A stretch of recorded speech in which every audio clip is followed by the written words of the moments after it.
Man lazimal istighfar, siapa yang banyak beristighfar, Allah berikan 4. Ja'alallahu lahu min kulli dhiqin makhraja, segala kesempitannya dilapangkan Allah, sempit hatinya dilapangkan Allah, sempit dadanya dilapangkan Allah.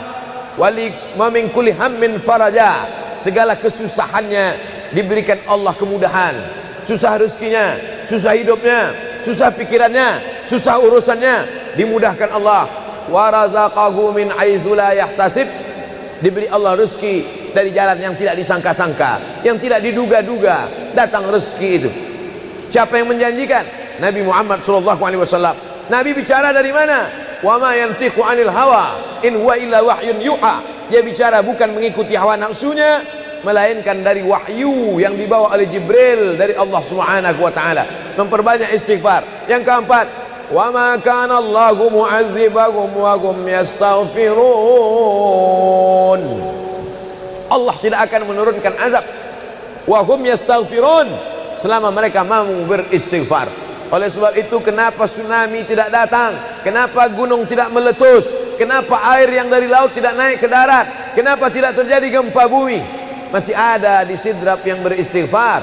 Masih ada orang yang bangun malam salat sunat taubat menjelang subuh. Wabil ashari yastaghfirun, menjelang azan subuh, di waktu sahur dia memperbanyak istighfar.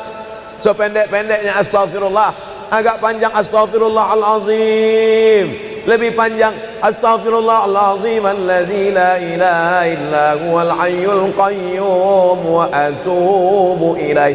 Yang lebih afdal sayyidul istighfar, Allahumma anta rabbi la ilaha illa anta khalaqtani wa ana 'abduka wa ana 'ala 'ahdika wa wa'dika mastata'tu a'udzu bika min syarri ma sana'tu abu'u laka bi ni'matika 'alayya wa abu'u bi dhanbi faghfirli fa innahu la yaghfiru dzunuba illa anta. Dibaca dia setelah subuh, dijaga Allah sampai zuhur. Dibaca setelah zuhur, dipelihara sampai asar. Dibaca selepas asar, dijaga sampai maghrib. Dibaca sehabis maghrib, dijaga sampai isya. Dibaca habis isya, dijaga sampai subuh. Allahumma anta rabbi la ilaha illa anta khalaqtani wa ana 'abduka, aku hambamu, wa ana 'ala ahdika, aku dalam perjanjian denganmu, wa wa'dika, aku dalam MOU denganmu, mastata'tu, sesuai kemampuanmu. Abu ulaka bi ni'matika alayya, aku datang menghadapmu dengan nikmatmu, nikmat mata, nikmat telinga, nikmat otak, nikmat hati, nikmat buah pinggang, nikmat kaki, nikmat tangan. Wa abu bi dzambi, tapi justru aku datang membawa dosa. Aku datang membawa nikmat, tapi justru aku datang membawa dosa. Dosa telinga, dosa mata, dosa lidah, dosa hati. Mestinya aku datang membawa nikmat, datang membawa pahala. Wa abu bi dzambi, tapi justru aku datang membawa dosa. Tapi aku yakin dan percaya, fa innahu la yaghfiru dzunuba illa anta, tak ada yang bisa mengampunkan segala dosa kecuali engkau. Di musim pandemi yang selama ini selesai sholat hanya 3 kali saja. Assalamualaikum warahmatullah, assalamualaikum warahmatullah, astaghfirullahaladzim, astaghfirullahaladzim, astaghfirullahaladzim. Diperbanyak istighfar. Wallahi, kata Nabi Muhammad SAW, Nabi bersumpah, wallahi demi Allah, inilah astaghfiru ila rabbi wa atubu ilaih, aku beristighfar kepada Allah, aku bertaubat kepada Allah mi'ata marrah, 100 kali sehari semalam. Jadi kita pun bisa beristighfar 100 kali sehari semalam. Kalau kita hitung jari kita ini sendinya ada 20, 1, 2, 3, 4, 5, 6, 7, 8, 9, 10, 11, 12, 13, 14, 15, 16, 17, 18, 19, 20. 20 sendi. Habis sholat kita isi 20 istighfar, habis subuh 20, habis zuhur 20, habis asar 20, habis maghrib 20, habis isya 20, ditambah doa 20, ditambah tahajud 20, ditambah witir 20, ditambah bangun tidur malam 20. Hanya sekali putaran tulang-tulang sendi. Kata Nabi, likulli sulama minkum sedekah, setiap tulang-tulang sendi ini mesti ada sedekahnya. Apa maksud sedekah tulang sendi? Sedekah orang kaya dengan uangnya, sedekah kita dengan sedekah tulang sendi. Astaghfirullahalazim, astaghfirullahalazim, astaghfirullahalazim, astaghfirullahalazim, astaghfirullahalazim. Allah menjanjikan balasan-balasan yang disampaikan oleh Nabi Muhammad sallallahu alaihi wasallam. Tapi di antara yang paling afdal di antara zikir ini semua adalah afdalul zikri la ilaha illallah. Tidak ada zikir yang paling afdal daripada la ilaha illallah. Maka kita baca la ilaha illallah, la ilaha illallah, la ilaha illallah, ditutup dengan kalimatu haqqin 'alaiha nahya, dengan itu kita hidup, wa 'alaiha namutu, dengan itu kita mati, wa bi'anu ba'su, dengan itu kita akan dibangkitkan di padang mahsyar. Hidupnya dengan la ilaha illallah, matinya dengan la ilaha illallah. Kenapa disebut hidupnya dengan la ilaha illallah? Karena waktu awal hidupnya ayahnya mengazankan ke telinganya, asyhadu an la ilaha illallah. Itulah makna alaiha nahya, dengan itu kita hidup. Kenapa disebut alaiha namutu, dengan itu kita mati? Karena matinya ditalqinkan ke telinga sebelah kanan, la ilaha illallah. Matinya pun dengan la ilaha illallah. Wa bi'anu ba'su, nanti dia dibangkitkan di padang mahsyar juga dengan kalimat la ilaha illallah. Tapi jangan lupa, orang yang hanya berkata la ilaha illallah tidak diakui Islamnya. Orang yang hanya berkata la ilaha illallah tidak diterima amalnya sebelum dia sepasang dengan Muhammadur Rasulullah. Oleh sebab itu maka solawat, apalagi hari ini hari Jumat, Sayyidul Ayyam, kata Nabi, perbanyaklah solawat pada hari Jumat. Allahumma salli ala Sayyidina Muhammad wa ala ali Sayyidina Muhammad. Allahumma salli ala Sayyidina Muhammad wa ala ali Sayyidina Muhammad. Allahumma salli ala Sayyidina Muhammad wa ala ali Sayyidina Muhammad. Khusus pada hari Jumat. Hari yang lain kita berselawat, tapi pada hari Jumat maka kita perbanyak solawat, solawat, solawat, solawat. Inna salatakum ma'rudatun alayya. Solawat kamu dari rumah kamu, dari tempat kamu bersolawat. Solawat orang sidrap dibawa ke Masjid Nabawi. Salawat orang sidrap dibawa ke makam Nabi. Allahumma salli ala Sayyidina Muhammad dari Masjid Agung Sidrap dibawa ke Masjid Nabawi di kota Al-Madinah Al-Munawwarah. Lalu kemudian sahabat bertanya, kaifa salatuna ma'rudatun alaika wa qad arimta? Bagaimana salawat kami dibawa ke makammu padahal engkau sudah mati, meninggal dunia? Bukankah orang yang mati itu tidak hidup? Bukankah orang mati itu dimakan cacing tanah? Apa jawab Nabi? Innallaha harramal arda ajsadal anbiya. Allah mengharamkan tanah memakan jasad para nabi. Jadi sahabat Nabi itu rasional. Sahabat Nabi itu berpikir. Sahabat Nabi itu bukan hanya diam. Sahabat Nabi itu bukan hanya nerima saja. Sahabat Nabi itu bertanya, bagaimana mungkin salawat kami bisa dibawa ke makammu padahal kau sudah mati dimakan cacing tanah? Nabi menjawab, innallaha harramal arda ajsadal anbiya. Allah mengharamkan tanah memakan jasad para nabi. Hari Jumat, pagi Jumat, petang Jumat, malam Jumat, memperbanyak salawat lebih daripada hari biasanya. Allahumma salli ala Sayyidina Muhammad wa ala ali Sayyidina Muhammad. Membaca surat Al-Kahfi. Man qara'a surat Al-Kahfi yaumal jumu'ati. Siapa yang membaca surat Al-Kahfi hari Jumat, pagi Jumat, siang Jumat, sore Jumat, malam Jumat, adha'a lahu min nur. Allah berikan dia cahaya, pencerahan, terang pandangannya, terang matanya, terang pikirannya, terang hatinya. Kalau sudah gelap, kita suntuk.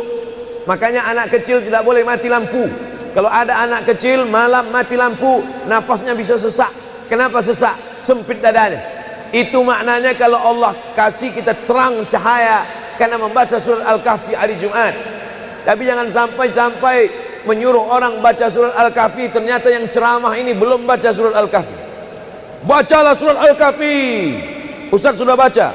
Oh, saya ngajak aja. Enggak. Sebelum ceramah saya baca dulu. Malam Jumat, tadi malam. Habis sholat tahajud, duduk, baca surat Yasin, baca surat Al-Kahfi. Supaya waktu menyampaikannya plong. Karena kalau kita hanya menyuruh saja tidak mengamalkannya, terasa di dalam hati. Bacalah surat Al-Kahfi. Pembohong. Oleh sebab itu saya mengajak, tapi saya sudah baca duluan. Man qara'a surat Yasin lailatal Jum'ah. Siapa yang membaca surat Yasin malam, tidak hanya malam Jumat. Man qara'a Yasin fi lailatin, tak ada disebut malam Jumat. Siapa yang baca surat Yasin pada suatu malam, malam Senin, malam Selasa, malam Rabu, malam Kamis, malam Ahad, malam Jumat, ghufira lahu, asbaha maghfuran lah. Waktu subuh dia sudah diampunkan Allah. Adapun surat Al-Kahfi tadi malam, malam Jumat, pagi Jumat, siang Jumat, sore Jumat, sampai nanti sebelum matahari tenggelam. Dan dari salat asar sampai matahari tenggelam, waktu mustajab untuk berdoa, didoakan segala kebaikan-kebaikan. Sayyidul Ayyam, induk dari segala hari. Berapa banyak orang amat sangat ingin hidup di hari ini, tapi meninggal kemarin sore. Berapa banyak amat sangat ingin hidup di bulan ini, tapi sudah didahului oleh ajal, janji kepada Allah Subhanahu wa taala. Jangan ada sedetik pun waktu yang sia-sia, yang kosong hampa, tanpa kita isi dengan amal kepada Allah Subhanahu wa taala. Man shalla alayya salatan, siapa yang bersolawat satu kali, sallallahu alaihi biha asyra, Allah balas 10 kebaikan. Huttan anhu asyara sayiat, ditutupi 10 kesalahan. Wa rufi'at lahu asyara darajat, dinaikkan 10 darajat tingkatan kemuliaan. Satu kali salawat 10 dosa diampunkan, 10 kebaikan pahala dituliskan, 10 derajat kemuliaan diangkat, dinaikkan di hadapan Allah Subhanahu wa taala. Oleh sebab itu maka hari ini kita perbanyak solawat, pertemuan solawat, berjumpa dengan orang bersolawat. Dan kita memang melakukan tradisi-tradisi itu. Ketika ada orang mau menikah bersolawat, anaknya akikah bersolawat, acara walimah bersolawat, khotib khutbah Jumat kalau tidak bersolawat batal Jumatnya. Orang yang sedang sholat kalau dia tidak bersolawat, menurut mazhab Syafi'i batal sholatnya. Orang yang berdoa kalau tidak bersolawat, doanya tergantung tidak dikabulkan Allah. Majlis kita kalau tidak ada selawat, maka majlis itu berubah menjadi majlis antanajifah, majlis mangkai, majlis busuk, majlis berbau. Oleh sebab itu tidak ada cara lain menolak ini semua adalah dengan cara bersolawat, solawat dan solawat. Itu poin yang ketiga. Poin yang keempat, di antara menjauhkan kita dari bala ini, tolak bala ini adalah shadaqatus sirri tadfa'u mitatas su'. Sodakoh menolak bala, mati su'ul khotimah. Makanya dulu kita ada istilah sodakoh tolak bala, sodakoh menolak musibah, sodakoh menolak bencana, sodakoh menolak wabah. Oleh sebab itu maka yang selama ini biasa bersedekah kepada anak yatim, biasanya menyambut Ramadan, jangan lagi tunggu bulan Ramadan, datangi rumah anak yatim, makan mereka, sembako beras mereka, masukkan ke dalam karung 10 kilo, gula sekilo, minyak sekilo, susu saset, ikan sarden, masukkan, berikan. Ini dengan niat menolak segala musibah, segala bencana, segala wabah. Orang-orang yang mati itu kalau dia ditanya Allah Subhanahu wa taala, hai mayit, hai orang yang mati, seandainya ku kasih kau hidup lagi, mau apa tidak? Mereka amat sangat ingin hidup. Apa kata mereka? Kami ingin hidup. Laula akhartani ila ajalin qarib, kasihlah kami hidup ya Allah qarib, sebentar, sekejap, semenit, sedetik saja. Kalau aku kasih kau hidup, kau mau apa? Kata Allah. Mereka menjawab, dalam Al-Quran diceritakan, laula akhartani ila ajalin qarib, kalau kau kasih aku hidup walaupun sedetik saja, fa as-saddaqa, aku mau bersedekah ya Allah. Kenapa orang mati itu tidak berkata, kasih aku hidup sedetik saja, aku mau haji dan umrah? Tidak ada. Kasih aku sedetik saja, aku mau pergi berjihad? Tidak. Kasih aku sedetik saja, aku mau sholat sepanjang malam? Tidak. Mereka mengatakan, fa'as-saddaqa, aku mau bersedekah. Mengapa orang mati itu kalau dihidupkan mau bersedekah?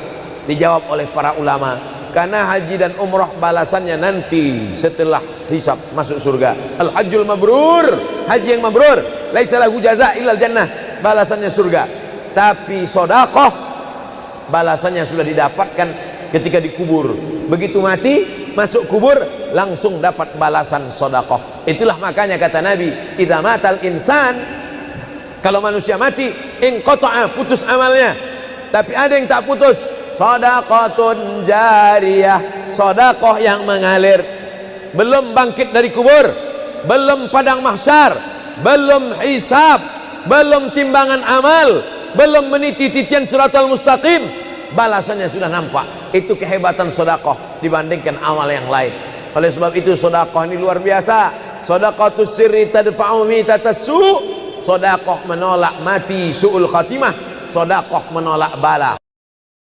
Man lazimal istighfar, siapa yang banyak beristighfar, Allah berikan 4. Ja'alallahu lahu min kulli dhiqin makhraja, segala kesempitannya dilapangkan Allah, sempit hatinya dilapangkan Allah, sempit dadanya dilapangkan Allah.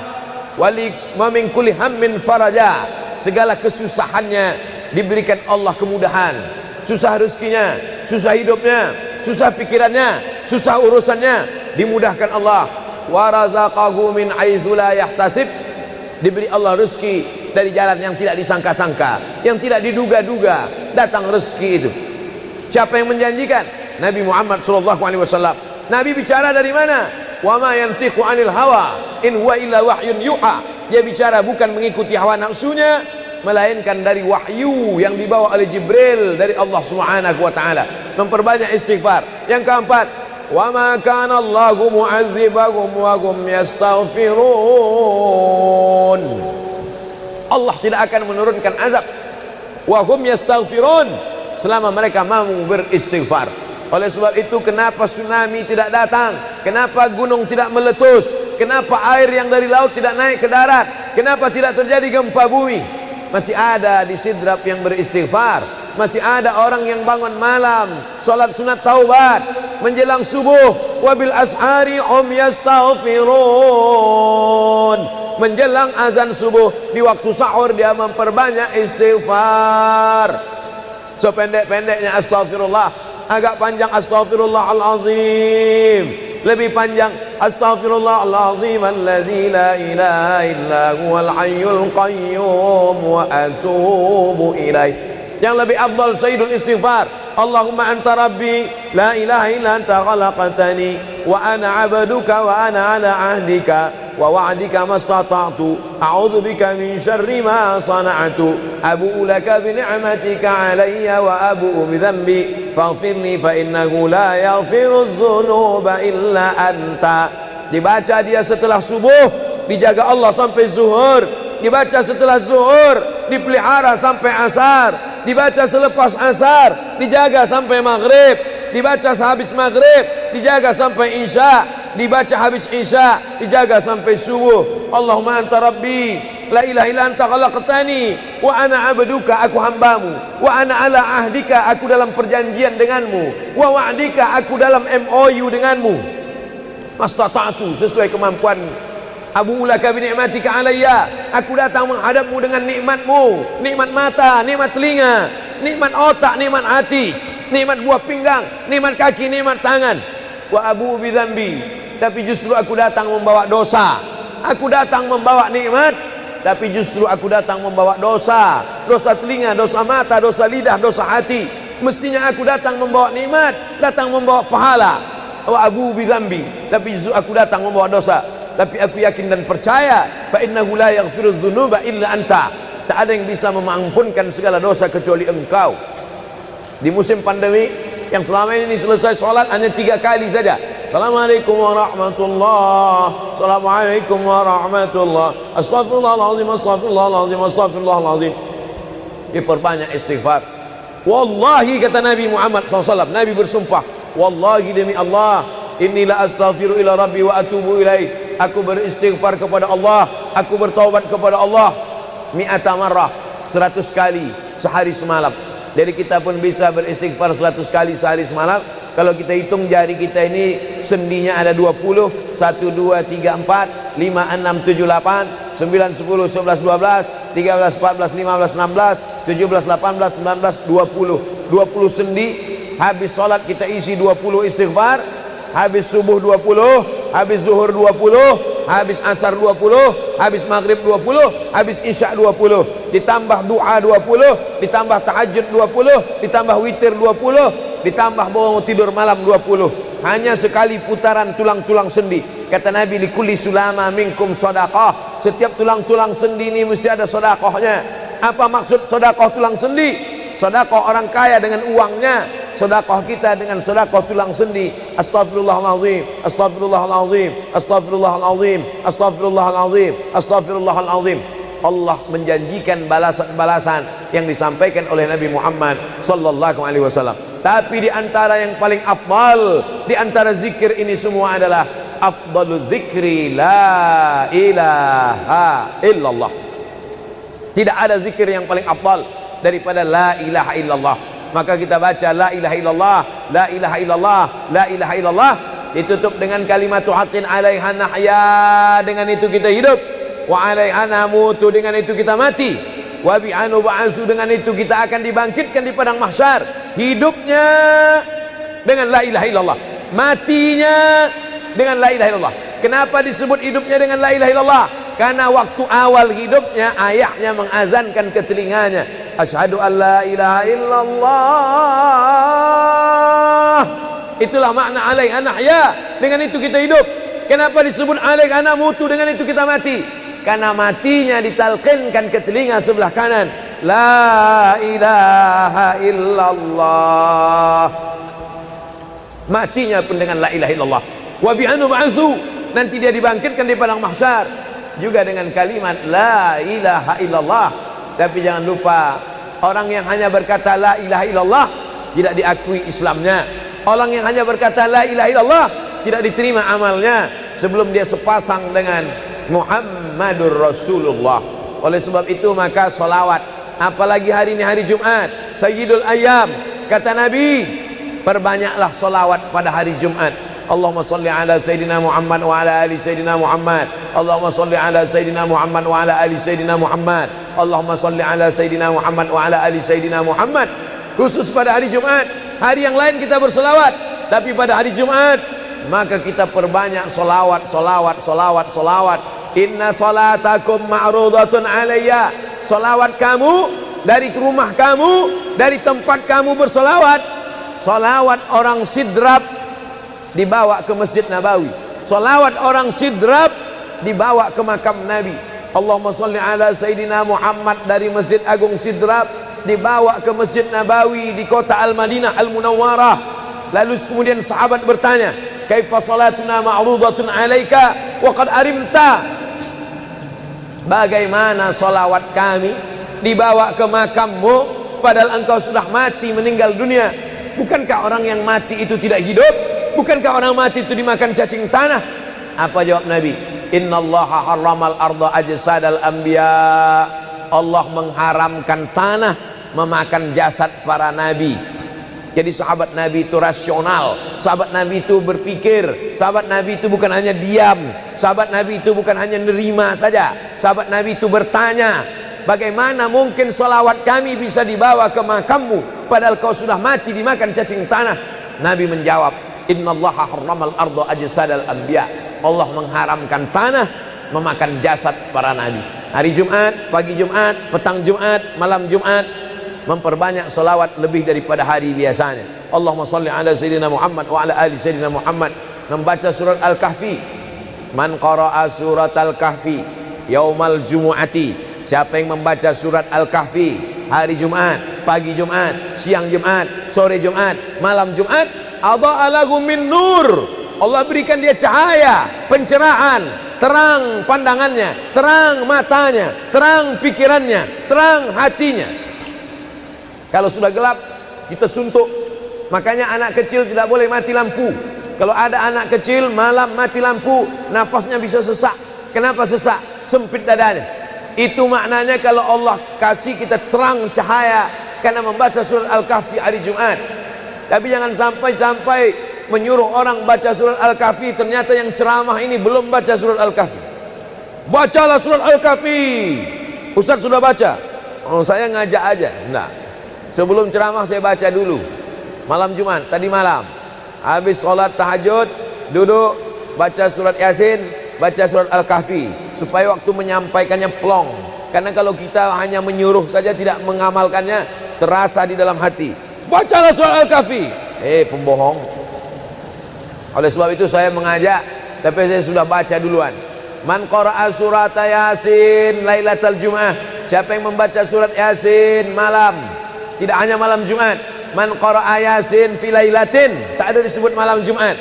Siapa yang baca surat Yasin pada suatu malam, malam Senin, malam Selasa, malam Rabu, malam Kamis, malam Ahad, malam Jumat, ghufira lahu, asbaha maghfuran lah.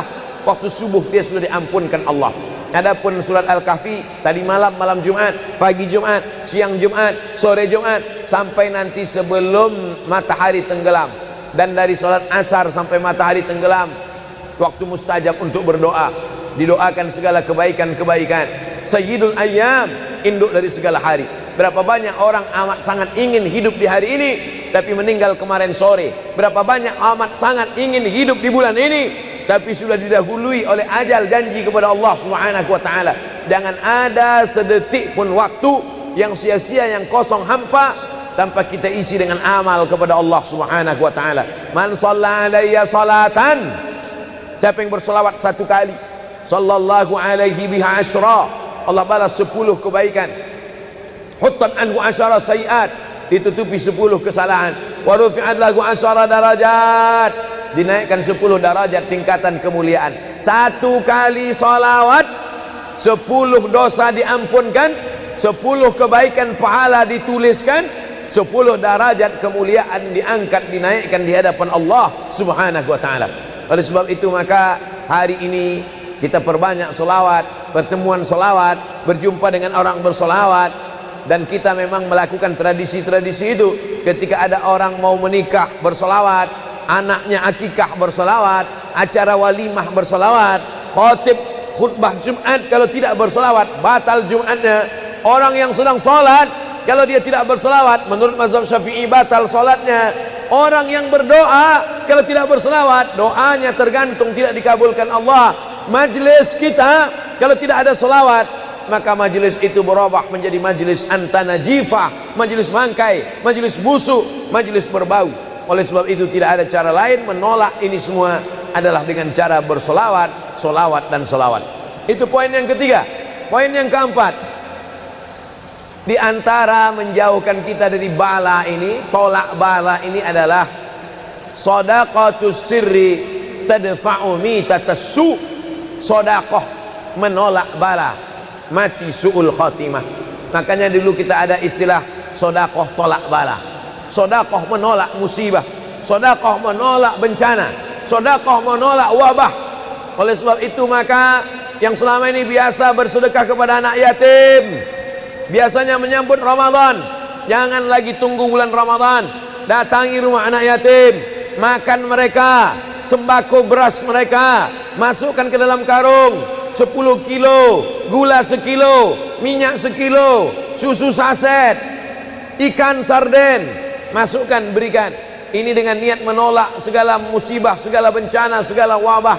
Orang-orang yang mati itu kalau dia ditanya Allah Subhanahu wa ta'ala, hai mayit, hai orang yang mati, seandainya ku kasih kau hidup lagi, mau apa tidak? Mereka amat sangat ingin hidup. Apa kata mereka? Kami ingin hidup. Laula akhartani ila ajalin qarib, kasihlah kami hidup ya Allah qarib, sebentar, sekejap, semenit, sedetik saja. Kalau aku kasih kau hidup, kau mau apa? Kata Allah. Mereka menjawab, dalam Al-Quran diceritakan, laula akhartani ila ajalin qarib, kalau kau kasih aku hidup walaupun sedetik saja, fa as-saddaqa, aku mau bersedekah ya Allah. Kenapa orang mati itu tidak berkata, kasih aku hidup sedetik saja, aku mau haji dan umrah? Tidak ada. Kasih aku sedetik saja, aku mau pergi berjihad? Tidak. Kasih aku sedetik saja, aku mau sholat sepanjang malam? Tidak. Mereka mengatakan, fa'as-saddaqa, aku mau bersedekah. Mengapa orang mati itu kalau dihidupkan mau bersedekah? Dijawab oleh para ulama, karena haji dan umrah balasannya nanti setelah hisab masuk surga. Al-hajjul mabrur, haji yang mabrur, laisa lahu jaza illal jannah, balasannya surga. Tapi sedekah balasannya sudah didapatkan ketika dikubur. Begitu mati masuk kubur langsung dapat balasan sedekah. Itulah makanya kata Nabi, idza matal insan, kalau manusia mati, inqata'a, putus amalnya. Tapi ada yang tak putus, shadaqatun jariyah, sedekah yang mengalir. Belum bangkit dari kubur, belum padang mahsyar, belum hisab, belum timbangan amal, belum meniti titian siratal mustaqim, balasannya sudah nampak. Itu kehebatan sedekah dibandingkan amal yang lain. Oleh sebab itu sedekah ini luar biasa. Shadaqatus sirri tadfa'u mitatas su', sedekah menolak mati su'ul khatimah, sedekah menolak bala. Alhamdulillah, Allahumma salli ala Sayyidina Muhammad wa ala ali Sayyidina Muhammad. Kullu amrin zibalin, semua amal yang baik, walam yubda' bihamdillah, kalau tidak diawali dengan alhamdulillah, pujian kepada Allah, fahuwa aqta', maka amal itu putus. Makna putus, putus sampai di dunia saja, tak boleh dibawa sebagai bekal menghadap Allah. Maka kita ingin amal kita malam ini tidak putus, maka kita awali dengan alhamdulillahi rabbil alamin. Setiap majelis kalau tidak disebut namanya, maka majelis itu antanajifah, majelis yang busuk, majelis bau, majelis bangkai. Maka kita sebut namanya, Allahumma salli ala Sayyidina Muhammad wa ala ali Sayyidina Muhammad. Laisa minna, bukan golongan kami, kata Nabi SAW. Man lam yarham saghirana, sesiapa yang tidak sayang kepada budak anak kecil, walam ya'rif syarafa kabirina, tidak hormat kepada orang tua, maka dia tidak diperakui sebagai umat Nabi Muhammad SAW. Semua anak-anak muda-muda, belia-belia yang saya sayangi, para alim ulama, tuan-tuan guru, datuk-datuk, datin-datin, semua yang berhadir ini insyaallah dimuliakan Allah Subhanahu wa taala. Amin ya rabbal alamin.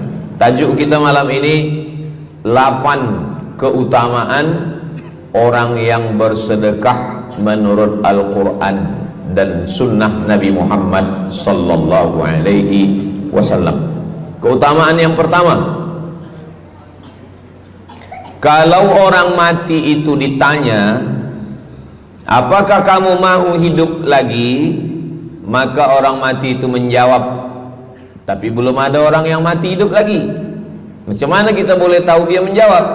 Sebab diceritakan Allah dalam Al-Quran. Apa kata mereka? A'udzubillahi minasyaitonirrajim. Laula akhartani ila ajalin qarib, kalaulah kami yang sudah mati ini diberi masa lagi, ajal masa, qarib pendek, sikit, kejap. Kalaulah kami boleh dibagi masa hidup lagi walaupun sikit, walaupun kejap, apa yang ingin mereka lakukan? Fa as-saddaqa, kami ingin bersodaqah. Mereka tak ada kata, kalaulah kami boleh hidup lagi, kami ingin jihad, tak ada. Kalau boleh hidup lagi, kami ingin pergi haji, tak ada. Mereka katakan, fa as-saddaqa, kami ingin bersodaqah. Kenapa sodaqah? Kenapa bukan perang? Maka ulama membagi jawaban. Karena kalau haji itu balasannya nanti di surga. Wal hajjul mabrur laisa lahu jazaa'un illal jannah. Haji mabrur balasannya surga nanti selepas hari kiamat.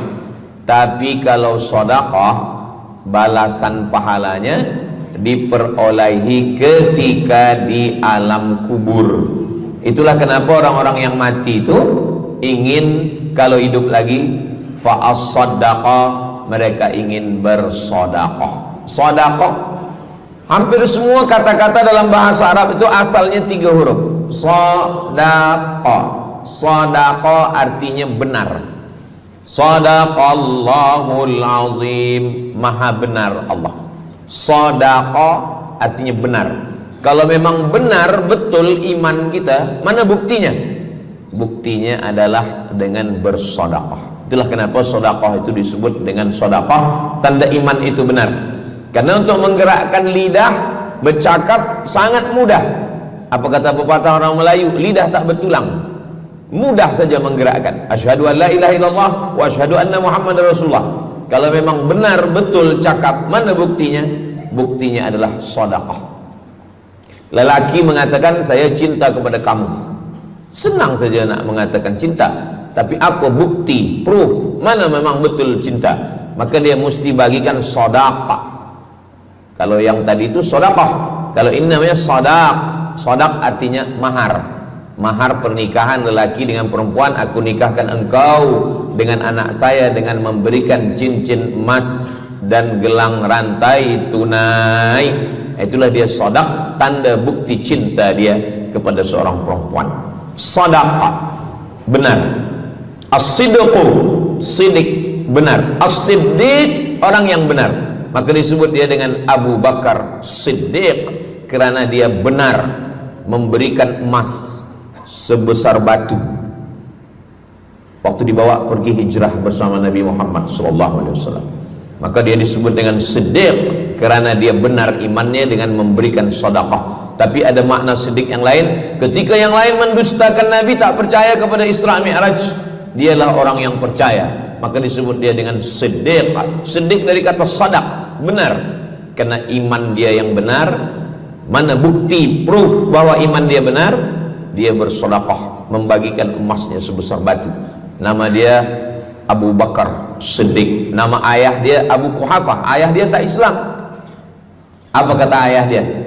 Habislah emas Abu Bakar itu dibawa Muhammad sallallahu alaihi wasallam. Anak Abu Bakar itu namanya Asma. Asma, mana emas ayah kamu? Dah habis dibawa Muhammad. Dia benci betul dengan Nabi Muhammad. Datang Asma, dia ambil batu, dia masukkan ke dalam kain. Kata Asma, emas ayah tu masih ada dalam kain, Datuk. Lalu Abu Quhafah memegang. Abu Quhafah ni buta, dia tak nampak. Oh ya, masih ada lagi. Rupanya emas itu sudah dibawa hijrah bersama Rasulullah sallallahu alaihi wasallam. Makanya kata Nabi, "Lau anfaqa ahadukum mithla Uhudin zahaban." Seandainya ada di antara kamu yang boleh berwakaf emas walaupun sebesar Bukit Uhud. Bukit Uhud itu panjangnya 7 km. Seandainya ada di antara kamu yang boleh berwakaf emas sebesar Bukit Uhud, itu tak sampai setengah tapak tangan Sayyidina Abu Bakar Siddiq. Kenapa? Sebab kalau sekarang ada orang bersedekah banyak, memanglah sekarang sudah aman. Tapi masa itu masa susah, masa payah, Abu Bakar Siddiq menunjukkan bukti keimanannya. Ini keutamaan yang pertama menurut Al-Quran. Kenapa orang bersedekah? Karena orang-orang mati, kalau dia boleh bagi tambah umur hidup lagi, mereka berkata, fa'as-saddaqa, kami ingin bersedekah. Itu yang pertama. Yang kedua, sampai berapa nih? Sampai 8. Tadi saya dibagi tahu Ustadz sampai 8. Atau tak pun sampai 8, kalau dah habis 60 menit habis. Yang kedua, idzas sama'un fatarat, langit terbelah. Wa idzal kawakibun tasarat, planet bertembung, berjatuhan. Wa idzal biharu fujirat, lautan diletupkan, tsunami namanya. Wa idzal qubur bu'athirat, semua yang dikubur dibangkitkan. Selepas itu kita pun bangkit dari kubur. Innama amruhu idza arada syai'an ayyaqula lahu kun fayakun. Bila kita bangkit, tak ada atap, tak ada dinding, tak ada pokok kayu, semua gunung-gunung macam bulu kambing dihembus angin. Wa takunul jibalu kal ihnil manfush, macam bulu kambing dihembus angin. Di mana kita bernaung? Di mana kita berlindung? Kata Nabi sallallahu alaihi wasallam. Ini yang kedua. Kullu mri'in tahta zilli sadaqatihi, orang akan bernaung di bawah sedekah. Bukan bernaung di bawah haji, bukan bernaung di bawah sembahyang, bukan bernaung di bawah puasa, tapi tempat bernaung atap adalah sedekah. Tapi jangan sebab kita kaji sedekah malam ni, esok subuh tak sembahyang. Awak tak sembahyang, kita bernaung di bawah sedekah. Betul, memang bernaung di bawah sedekah, tapi tiangnya sembahyang. As-salatu imaduddin, sembahyang, salat itu adalah tiang daripada agama. Maka tempat kita berlindung, tempat kita bernaung nanti adalah sedekah. Ada yang tenggelam kerana peluh saking panasnya, ada yang tenggelam kerana peluh sampai ke lutut, ada sampai ke pinggang, ada sampai ke leher, ada yang tenggelam habis.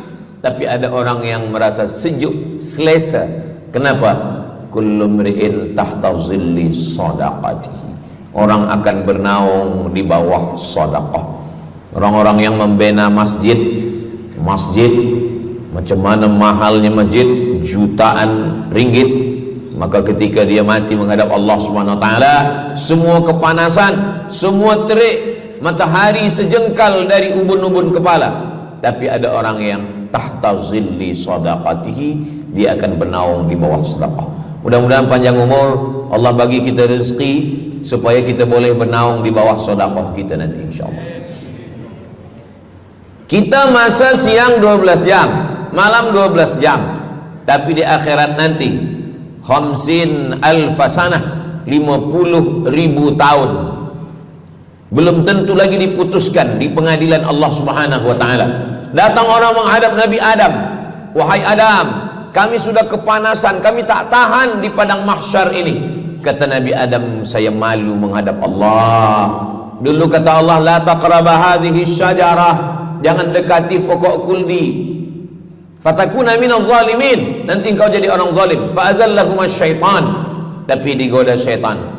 Lalu kemudian Nabi Adam bertaubat. Doa yang paling tua doa Nabi Adam, Rabbana zalamna anfusana wa illam taghfir lana wa tarhamna lanakunanna minal khasirin.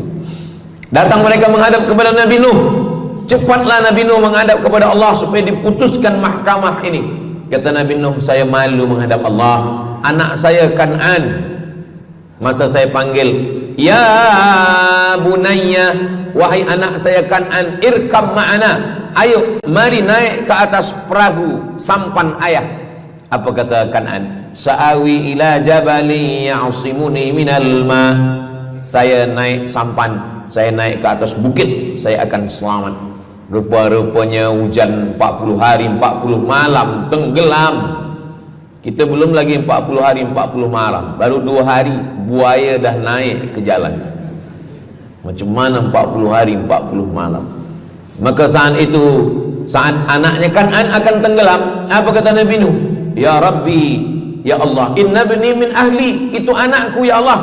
Allah marah. Apa kata Allah? Innahu laisa min ahlik, dia bukan anakmu. Innahu amalun ghairu salih, karena amal dia tak baik. Nabi Nuh malu menghadap Allah. Datang mereka kepada Nabi Musa alaihissalam.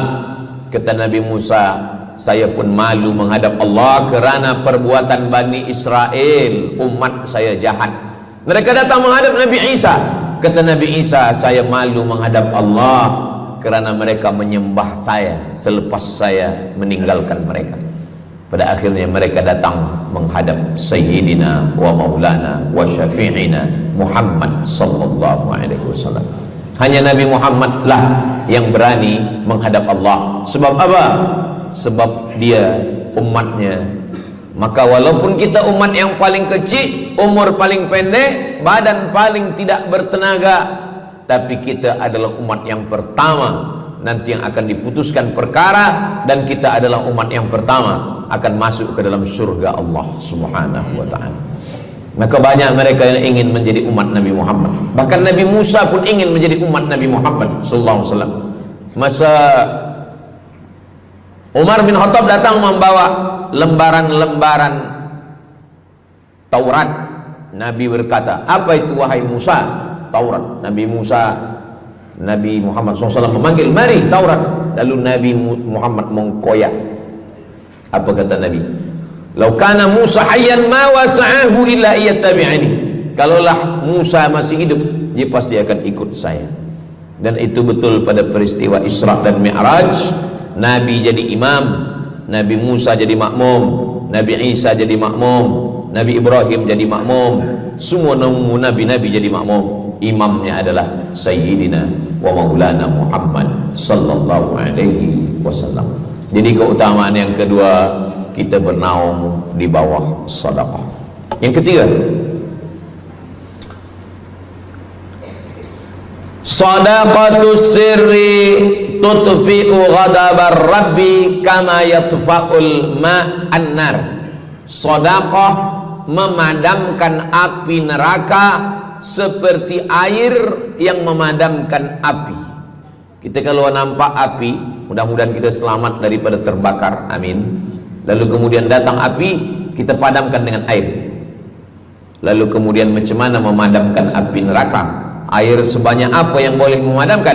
Maka kata Nabi SAW, keutamaan yang ketiga adalah sadaqatus sirri tutfi'u ghadabar rabbi, sedekah memadamkan api neraka. Jadi kalau kita dulu banyak silap, banyak salah, banyak dosa. Kullu bani Adam, semua manusia ini khata'un, semua pernah salah, pernah mabuk, pernah berzina, pernah minum khamar, pernah berjudi. Kalaupun dia tidak buat dosa yang zahir, pernah hasad, pernah dengki, busuk hati.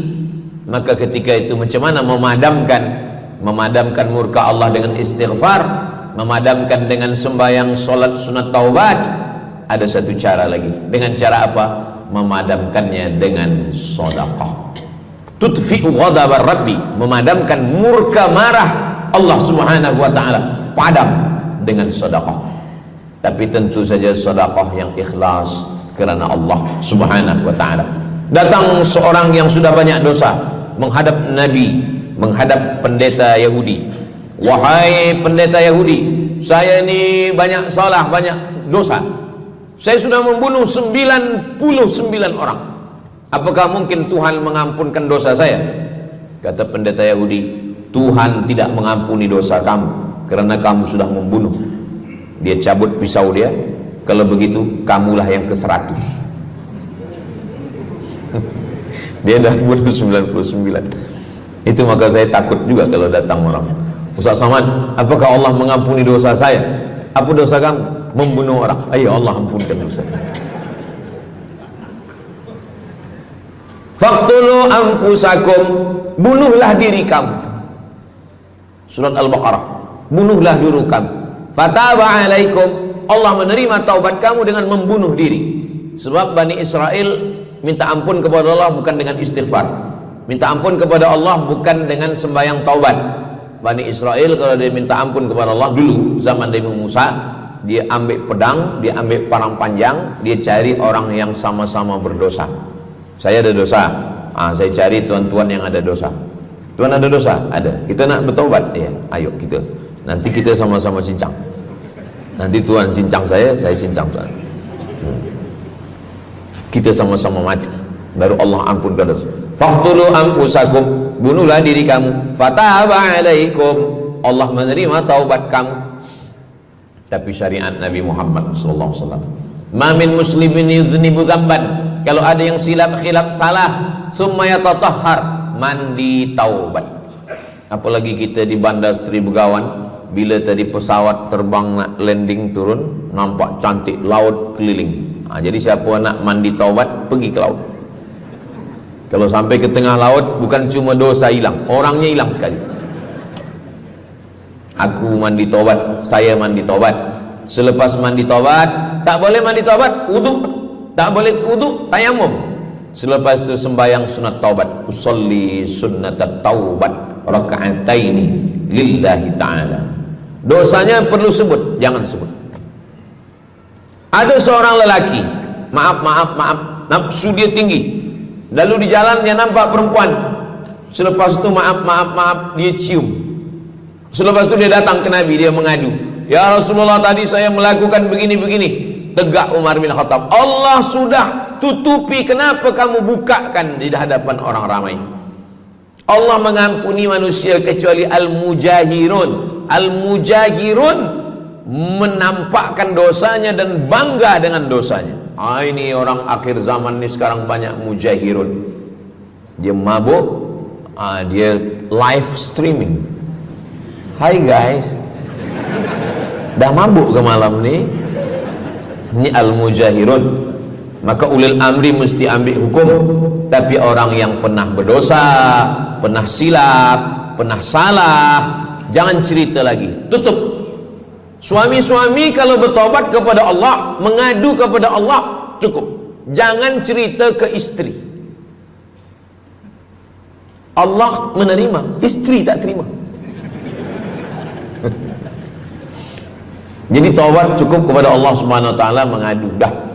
Bangkit tahajud malam minta kepada Allah. Jangan suara kuat-kuat. Cukup. Sebab tidak semua kejujuran boleh diterima orang lain. Tak semua perempuan boleh menerima kejujuran. Sakit hati dia. Allah Subhanahu wa taala Maha Pengampun. Selepas itu kemudian wa asbi'is sayyi'atal hasanata, dosa-dosa silap khilaf masa lalu bagaimana menutupinya? Hasanata, perbuatan baik. sembahyang baik, sholat baik, tapi ada yang paling baik. Apa dia? Shadaqatus sirri, memperbanyak sedekah, sedekah, sedekah, memadamkan murka Allah seperti api dipadamkan oleh air.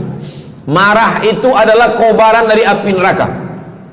Bila kita sedang marah, itu adalah api neraka lahab. Lahab itu artinya berkobar. Lahab pakai ba, lahab. Sebab saya pernah juga lalu di satu jalan, ada rumah makan, restoran Abu Lahab, pakai P, lahab, mungkin lahab, makan lahab.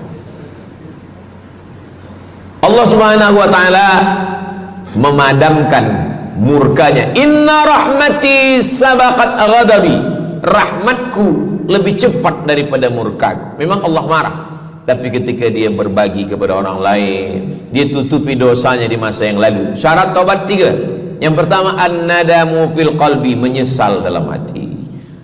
Yang kedua, al-iqraru bil lisani, nyatakan dengan lisan, astaghfirullahalazim.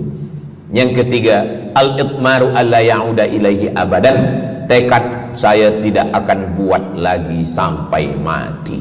Namanya taubat nasuha. Nasuha, 3 huruf. Nasoha artinya menyaring madu. Datang orang memanjat pokok kayu, dia ambil parang panjang, dia potong sarang lebah jatuh ke bawah, disaring dengan kain tipis, lalu kemudian tersangkut di atas kain. Lilinnya tersangkut, lebahnya tersangkut, anak lebah tersangkut, rantingnya tersangkut, dahannya tersangkut, maka keluarlah madu. Itu bahasa Arabnya namanya nasuha. Apa makna nasuha? Menyaring dosa-dosa sehingga yang tinggal hanya amal soleh, yang sampah-sampah tersangkut. Sekarang susah nak minum madu yang asli, banyak palsu. Macam mana Ustaz, saya ni suka spesial minum madu, apa tanda madu ni asli? Bawa pulang ke rumah, kalau istri marah itu asli.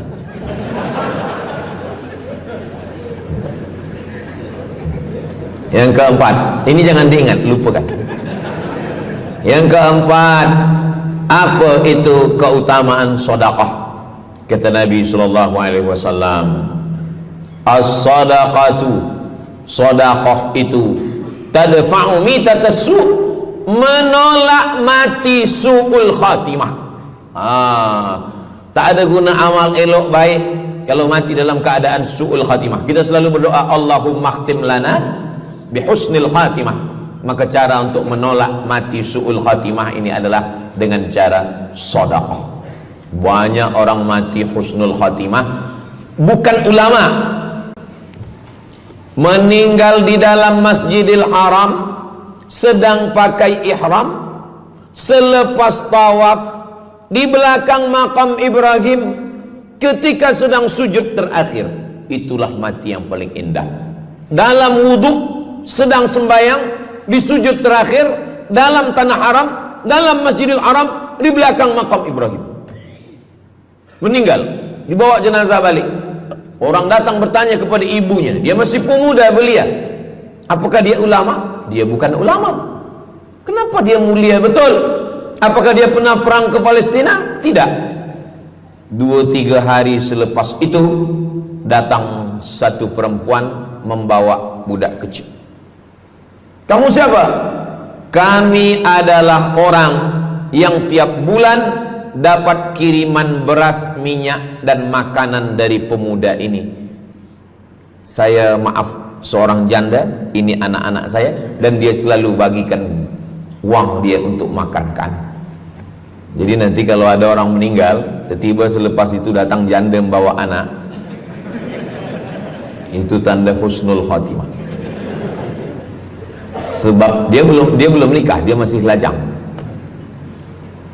Allah menunjukkan bahwa kalau engkau berbuat sedekah, maka Allah Subhanahu wa taala memberikan keutamaan husnul khatimah. Bukan setakat diselamatkan dari su'ul khatimah, tapi mendapatkan husnul khatimah.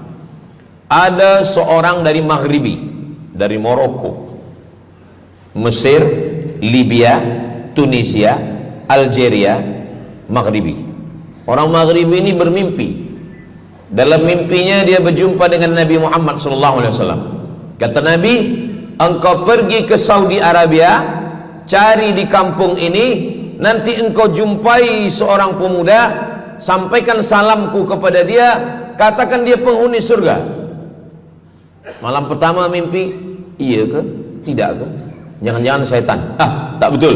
Malam kedua mimpinya sama. Engkau pergi ke Saudi Arabia, datangi kampung ini, jumpai seorang pemuda namanya si fulan, bagi tahu ke dia, salamku untuk dia, sampaikan kepada dia bahwa dia penghuni surga. Nah, 2 kali. Ini udah agak kuat. Tunggu 3 kali, sampai 3 malam mimpinya sama. Akhirnya orang Maghrib ini terbang dari Casablanca sampai ke Jeddah. Dari Jeddah dia cari kampung yang disebut dalam mimpi. Sampai itu dia cari pemuda. Adakah di kampung ini seorang pemuda namanya si fulan? Betul. Dia tengok, biasa saja. Bukan ulama, bukan macam Musa Abdul Somad. Tak mungkin mimpi salah 3 kali betul-betul. Lalu disampaikan kepada dia, fulan, saya 3 malam bermimpi Rasul SAW menyampaikan salam kepada engkau. Assalamualaikum. Kata Nabi, engkau adalah penghuni surga. Dia pun terkejut. Saya bukan ulama, saya orang biasa. Apa amal kamu? Sembahyang saya biasa saja, puasa sunat saya biasa saja. Hanya saja saya tak pernah menyimpan hasad dendam, dan saya selalu membagikan uang kepada fakir miskin, anak yatim dan du'afa. Selepas mendapatkan itu dia pun menangis, dia pun bersedih karena dia merasa dia tak layak dicintai, karena dia merasa banyak silap, banyak salah. Rupanya rahmat Allah itu turun bukan kepada orang yang alim tapi sombong, bukan kepada orang yang kaya tapi takbur, tapi kepada orang yang hatinya hancur berkeping karena takut kepada Allah Subhanahu wa ta'ala. Selepas itu dia pun meninggal dalam keadaan husnul khatimah setelah mendapatkan janji dari Rasulullah sallallahu alaihi wasallam. Apa maknanya? Bahwa kalau kita tak boleh sembahyang sampai tegak lutut bengkak, kalau kita tak tergolong orang yang rajin puasa sunat berhari-hari, kalau kita bukan orang yang kuat berjihad fisabilillah, maka carilah satu pintu. Pintu itu bernama babus sedekah. Karena banyak yang sudah melaluinya dan mereka dimuliakan Allah, diselamatkan daripada su'ul khatimah. Yang ke berapa? Kelima. Saya sebetulnya ingat, saya nak cuba aja. Kalau jamaah masih ingat, itu maknanya mereka masih konsen lagi, masih sedar. Kalau dah terserah Ustaz lah nama berapa, kami pun dah nak balik ke dalam. Yang kelima, dawu mardakum bis sadaqah. Yang kelima, dawu mardakum bis sadaqah. Obati orang yang sakit di antara kamu dengan sedekah. Datang seorang lelaki yang lututnya bernanah menemui Imam Abdurrahman ibnu Mahdi. Wahai Imam Abdurrahman bin Mahdi, lutut saya ni bernanah tak sihat-sihat. Kata Imam Abdurrahman bin Mahdi, saya ingat satu hadis Rasulullah, dawu mardakum bis sadaqah. Cuba engkau cari kampung yang di kampung itu tak ada air, kamu buat perigi. Perigi, di kampung saya namanya perigi. Lalu dia pun pergi ke kampung yang tak ada air, dia galikan perigi. Selepas itu sehari, 2 hari, 3 hari, sepekan, sebulan, lutut dia sihat kering. Dia datang lagi kepada Imam Abdurrahman ibnu Mahdi. Alhamdulillah Imam Abdurrahman ibnu Mahdi, lutut saya sudah sihat. Apa hubungan lutut dengan sedekah? Rupanya setiap orang yang mengambil air untuk minum, untuk berwudu, untuk mandi, untuk memasak, selepas itu mereka berdoa, ya Allah, berikanlah kebaikan kepada orang yang sudah membagikan air ini. Ad-du'a silahul mu'min, doa senjatanya orang beriman. Kisah ini ada dalam kitab Sa'ah wa Sa'ah, Ajaib wa Taraif. Semua ada saatnya. Beberapa kisah-kisah yang ajaib diceritakan oleh Syekh Abu Amr Al-Misri dalam judul buku Sa'ah wa Sa'ah Gharaib wa Taraib. Sudah diterjemahkan ke dalam bahasa Melayu, judulnya Semua Ada Saatnya. Nama penerjemahnya Abdul Somad. Boleh dicari di google.com. Semua ada saat. Lalu kemudian saya sampaikan hadis ini di masjid. Dawu mardakum bis sadaqah. Obatilah orang yang sakit di antara kamu dengan sedekah. Selepas itu saya turun dari masjid, saya pergi ke kereta, di parking, datang seorang jamaah. Memang yang Ustaz sampaikan tadi betul. Kata saya, memang betul. Takkan saya sampaikan tak betul? Apa maksud awak? Betul. Istri saya kena sakit kista sebesar duit di dalam, maaf, rahim dia. Kata doktor, ini mesti diambil, kalau tidak dia makin besar makin besar. Tapi kalau diambil, dicabut, operate, nanti akan, maaf cakap, tercabut rahim sekali.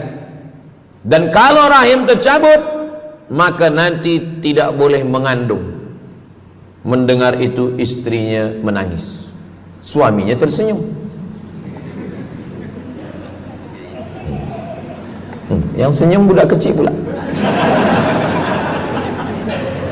Lalu kemudian rupanya istri dia tahu tentang hadis Nabi, dawu mardakum bis sadaqah. Obatilah orang yang sakit dengan bersedekah. Maka dia pun bersedekah, bersedekah, bersedekah, bersedekah.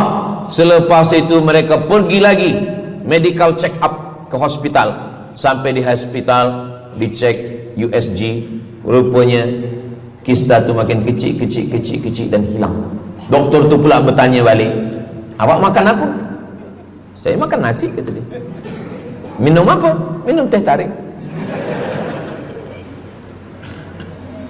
Saya amalkan hadis Nabi Muhammad SAW, dawu mardakum bis sadaqah. Kata doktor, awak tak perlu operate dan ini tidak perlu dibelah, dan rahim awak masih boleh mengandung. Istrinya tersenyum, lakinya pula menangis. Begitulah Allah Subhanahu wa taala. Syekh Abu Amr Al-Misri bercerita tentang seorang perempuan di Saudi Arabia. Dia pergi ke Amerika. Kata doktor di Amerika, kamu sudah balik ke rumah, makan kenyang, tidur lelap. Nanti kalau puan-tuan pergi hospital, lalu dokter bercakap, balik ke rumah, makan kenyang, tidur lelap, itu maknanya malaikat maut dah dekat, tak ada obat. Maka dia pun balik ke Saudi Arabia, dia ambil harta dia, dia sedekah, dia sedekah, dia sedekah, dia sisa dia bagikan baki sikit untuk ahli waris. Selepas itu last kali dia pergi lagi ke Amerika, last medical check up. Apa kata doktor di Amerika? Kami sudah cek, kamu sihat wal afiat. Banyak sekali orang-orang yang diberikan Allah Subhanahu wa taala keutamaan dengan sedekah, mukjizat bahwa Nabi SAW sudah meninggal dunia, tapi mukjizatnya masih ada sampai akhir zaman ini. Di antaranya adalah dawu mardakum bis sadaqah, obatilah orang yang sakit di antara kamu dengan bersedekah. Yang ketujuh, yatsba'ul mayyita salasun, yang mengiringi mayat orang mati ke liang lahat ada tiga. Yang pertama mal, bahasa Arabnya mal, orang kita menyebut mall, harta. Yang mengiringi manusia ke liang lahat, yang pertama maluhu, harta. Yang kedua ahluhu, istri, anak, menantu, kawan, jiran, sahabat. Yarji'usnani, yang dua ni balik ke rumah, anak balik, istri balik, kereta balik, semua balik. Wa yabqa wahidun, yang kekal hanya satu. Apa dia? Yang kekal hanya satu, itulah dia sedekatuhu. Sedekahlah yang kekal. Itulah kenapa orang-orang meninggal dunia. Kita di atas dunia ini, kata Nabi, baina sittin wa sab'in. Kita hidup di atas dunia ini antara sittin, 60, sab'in, 70. 60, 70, 60, 70. Kalau umur 30, ada berjumpa jamaah umur 30 yang dia soal, dah berbini ke? Nabi ni belum. Oh. Awak dah menikah? Belum. Apa belum nikah lagi? Kejap lagi Ramadan. Takkan jaga subuh? Macam mana nak sembahyang? Macam mana nak sahur? 30. Bila 40, soalan sudah berubah. Saya ni diabetes, saya ni kolesterol, saya ni. Bila masuk 50, dah mula tanya, saya ni rabun, tak nampak lagi. Bini pun kadang tak nampak. Bini orang nampak. Bila 60, mendengar tazkirah Ustaz Somad, kunci satu, jangan tersinggung. Ada beberapa jamaah tersinggung, balik meninggal. Bukan kerana tersinggung, memang ajal dah sampai. Jadi Ustaz umur berapa? Saya lahir 18 hari bulan Mei 1977. Umur rasa 27. Umur ini bukan masalah angka, tapi masalah rasa. Semua yang hadir uban, semua yang hadir banyak uban, semua yang hadir malam ini muda. Mana muda lagi Ustaz? Kami dah tua. Ini bukan orang tua, ini orang tua yang terjebak di tubuh pemuda. Ini semua pemuda-pemuda. Siapapun yang sembahyang ke masjid, siapapun yang berjamaah, maka dia muda. Siapapun yang tidur di rumah tak sembahyang, dia sudah tua. Lautan kan kuseberangi, gunung kan kudaki, masjid kulalui. Ini orang tua semua. Jadi tua dan muda itu bukan masalah usia, bukan masalah umur, tapi masalah perasaan kita. Saya kalau ditanya orang, umur Ustaz berapa? Qamariyah apa Syamsiah? Muharram Safar apa Januari Februari? Jadi masalah umur ini insyaallah kita semua dibagi Allah kesihatan. Amin ya rabbal alamin. Yang sakit-sakit diangkat Allah penyakitnya. Amin.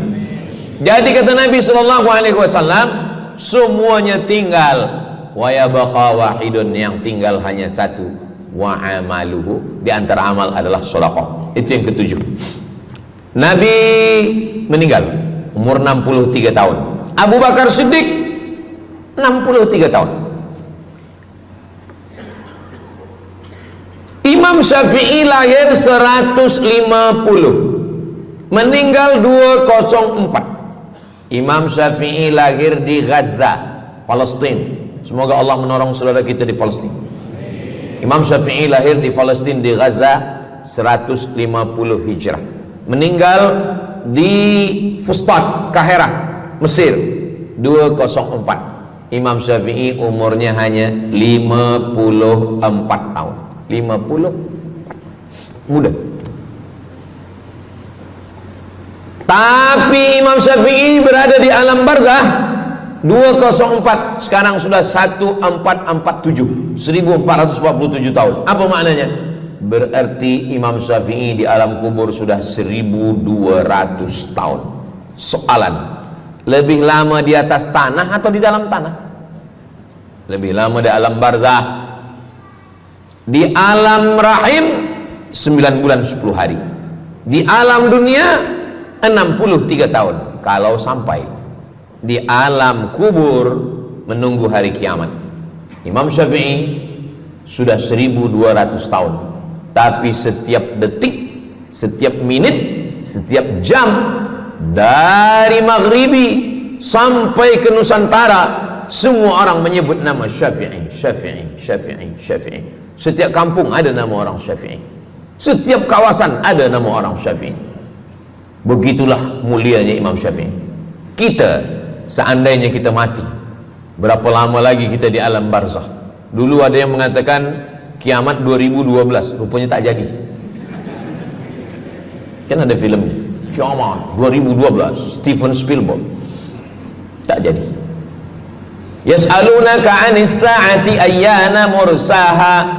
Mereka bertanya kepadamu tentang hari kiamat. Qul, katakan, la ya'lamuha illa, yang tahu hanya Allah Subhanahu wa ta'ala. Pikirkan, kalau kita mati, apa yang akan mengalir? Rumah kita dijual anak kita, dibagi-bagi kepada ahli waris. Kereta kita dijual semuanya. Tapi orang yang membina masjid di Brunei Darussalam, masjid dah cantik-cantik, besar-besar, elok-elok. Tadi kami cerita tentang Muslim yang ada di Kamboja, yang ada di Vietnam, yang ada di Myanmar, kesusahan, kepayahan, yang ada di Palestin. Itu kalau kita tolong, mengalir sampai hari kiamat. Kita fikirkan apa yang akan mengalir selepas kita mati menghadap Allah Subhanahu wa ta'ala. Di antara yang pasti mengalir, anak belum tentu. Waktu kita hidup dia soleh, selepas kita mati dia stres. Na'udzubillah. Mudah-mudahan anak-anak kita semua anak-anak yang soleh-soleh. Tapi yang pasti adalah sedekah. Maka kita siapkan sedekah menolong agama Allah Subhanahu wa ta'ala. Yang ke-8, kata Nabi sallallahu alaihi wasallam, idza matal insan, hadisnya ada dalam Sahih Muslim. Idza matal insan, ada orang yang membaca hadis ini idza mata ibnu Adam.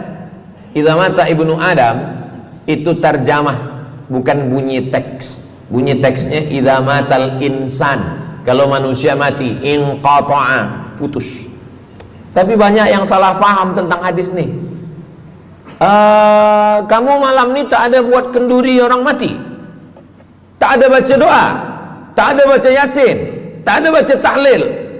Idza matal ibnu Adam, kalau manusia sudah mati, putus. Jangan kirim-kirim doa lagi. Banyaklah soalan ke saya, Ustaz Abdul Somad, ya, macam mana kalau orang sudah mati tak ada anak, lalu siapa yang mendoakan dia? Kata saya, yang mendoakan dia saya. Allahumma ighfir lahu warhamhu wa'afihi wa'fu anhu. Siapa yang akan bacakan Al-Fatihah untuk dia? Saya akan bacakan Al-Fatihah. Saya tengok muka dia macam meragu, dia tak percaya Fatihah ini sampai. Siapa yang tak percaya Fatihah sampai, saya tak marah, sebab ni masalah yang gaib. Siapa yang tak percaya Yasin itu sampai, siapa yang tak percaya Fatihah itu sampai, saya tak marah. Bagi saja nama semua lengkap dengan bin. Nanti bila mati saya kirim. Bila tak sampai, cepat-cepat bagi tahu. Idza matal insan, kalau manusia mati, inqata'a amaluhu, yang putus tu amal dia, amal yang mati itu. Misal ini ada orang mati, namanya Abdul Somad. Ketika saya sebut nama lain tersinggung pula.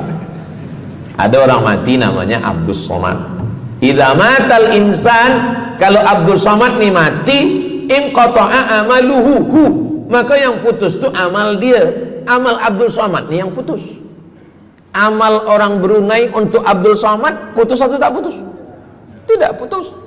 Datang berita, mereka tengok di Instagram Abdul Somad, Ustadz Abdul Somad Official. Bagi yang belum follow, cepat follow. Dapat berita Ustadz Somad sudah meninggal. Orang Bandar Seri Begawan, semua orang Brunei mengirimkan Al-Fatihah, mereka sholat gaib. Sampai apa tak sampai? Sampai. Jadi mana yang putus itu apa maknanya? Amal dia putus, amal orang mati ini putus. Amal orang hidup kepada yang mati tak putus. Saya bilang sekali lagi, yang putus itu amal orang mati. Amal orang mati putus. Apa maksud amal orang mati putus? Kepada muslimin muslimat, sila datang ke masjid yang akan membagi tazkirah almarhum Abdul Somad. Itu mana putus, mana boleh tazkirah lagi. Orang mati itu amalnya putus, tapi amal orang hidup untuk orang mati tidak putus. Kalau memang putus, kenapa ada amalnya yang tak putus? Ada amal dia yang tak putus. Ini Abdul Somad mati dia, amal dia semuanya putus, tapi ada amal dia yang tak putus. Pertama, shadaqatun jariyah. Sedekah itu kan amal dia, tak putus. Sedekah dia bina masjid dia, sedekah dia tahfiz Quran. Budak-budak tahfiz Quran itu menghafal Quran, jadi tuan guru, punya murid, punya pondok, maka tak putus. Amal dia tapi tak putus. Yang kedua, ilmun yuntafa'u bih, mengajar dia, diamalkan orang, tak putus. Waladun solihun, anak soleh. Anak soleh itu maksudnya, anak soleh itu kan amal dia. Nah, itu yang banyak orang yang tak paham. Macam mana amal soleh, macam mana amal soleh itu amal kita? Macam mana anak soleh itu amal kita? Kalau istri, mohon maaf, kalau istri awak cuma awak tengok saja, apakah mungkin dia hamil? Nah, itu dah payah betul dah menjelaskan. Maknanya anak kita itu amal kita. Maka kalau kita mati, dia tetap mengalir. Bukan berarti doa orang lain tak sampai. Ini banyak orang salah faham. Selepas orang meninggal, tak usah baca doa lagi, tak usah Allah maafir lahu lagi, tak usah baca Yasin lagi, tak sampai.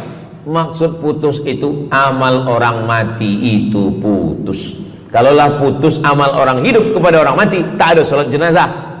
Nanti kalau ada orang mengatakan tak usah baca doa, kita udah putus semua, nanti bila dia mati jangan sembayangkan. Sebab sembayang jenazah itu kan amal orang hidup untuk orang mati. Allahu Akbar, Allahumma alhamd, Allahu Akbar, Al-Fatihah, Allahu Akbar, salawat, Allahu Akbar, Allahumma maghfir lahu warhamhu wa'afihi wa'fu anhu, Allahu Akbar, Allahumma la tahrimna ajrahu wa la taftina ba'dahu wa waghfir lana wa lahu wa li ikhwanina alladhina sabaquna bil iman wa la taj'al fi qulubina ghillan lil ladzina amanu rabbana innaka ra'ufur rahim. Empat itu sampai, Al-Fatihah sampai, doa sampai, Al-Fatihah sampai, solawat sampai, doa takbir 3 sampai, doa takbir 4 pun sampai.